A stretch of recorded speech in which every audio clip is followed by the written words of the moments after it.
Well, hello there, everybody. Happy Valentine's Day. Welcome to another edition of Friday Fun Facts starring me. In this week's movie, I legitimately thought I did before, but I went through all the videos that I posted, and apparently I haven't done this before. So let's give a special shout out, by the way, to Len McMillan, who suggested it. This week's movie, Fright Night, 1985. Sorry, I like to pretend that the 2011 one doesn't exist.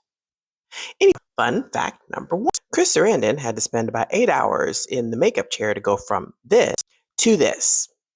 He said that the process was so excruciating for him that he had to do meditation and hypnosis to get through it. And he didn't even have it the worst. Stephen Jeffries, who plays Evil Ed in this movie, had to go through 12 hours of transformation makeup. See, that's why Jim Carrey in The Grinch, that's why they had to hire a CEI operative to help him get through it.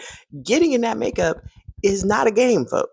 Fun fact number two. Okay, so the library ghost in Ghostbusters, the special effects people had to tone down the actual animatronic puppet, the monster puppet that the librarian becomes. They had to tone it down because they wanted the movie to be PG, you know.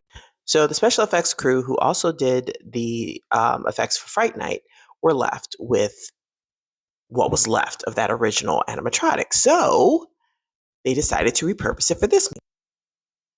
That is what is left of what was originally supposed to be the ghost librarian in Ghostbusters. They turned it into a big scary bat. I didn't realize it was this big. That's like huge. Fun fact number three. So actress Amanda Burse, for her transformation, had to wear a prosthetic breastplate.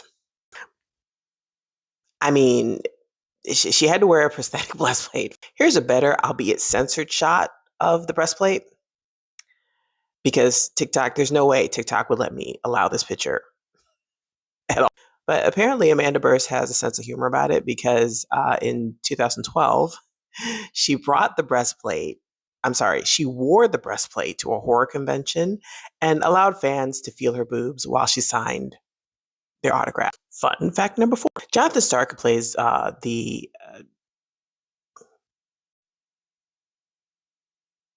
it's never established what he is in this movie. Cool? Protector? The Jerry Dandridge's protector in this movie. So at the end of the movie, when his character is defeated and he melts, Jonathan Stark ended up being covered in green and red gore from head to toe. Now, unfortunately, the showers on set were not working, so he had to drive home that way. On his way home, he runs into a full-service gas station, and when the attendant came out and saw him, according to John Stark, the man's face went white. Stark later was quoted as saying, "He gave me the gas, but when I left, I saw him on the phone and I'm sure he was calling the cop." And finally, fun fact number five. Okay, so the ending of this movie that we have is not the original end. They ended up changing it at the last minute, which is kind of a bummer because this is one of those instances where I feel that the original ending is the ending that made sense. Okay, what happens is Charlie and Amy, our protagonist and his girlfriend, are on the bed making out. While they're in his bedroom, the TV's on and his favorite show, Fright Night, comes on.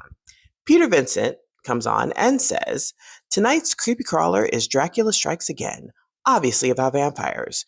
You know what vampires look like, don't you? They look like this." And then he turns into a vampire. But again, at the very end of turning into a vampire, he looks right in the camera and basically pulls a Saydrake and goes, "Hello, Charlie." Freeze frame, credits roll, the end. I didn't find out why they changed the ending. I imagine it was because it didn't test well, because it's usually how it goes with movies.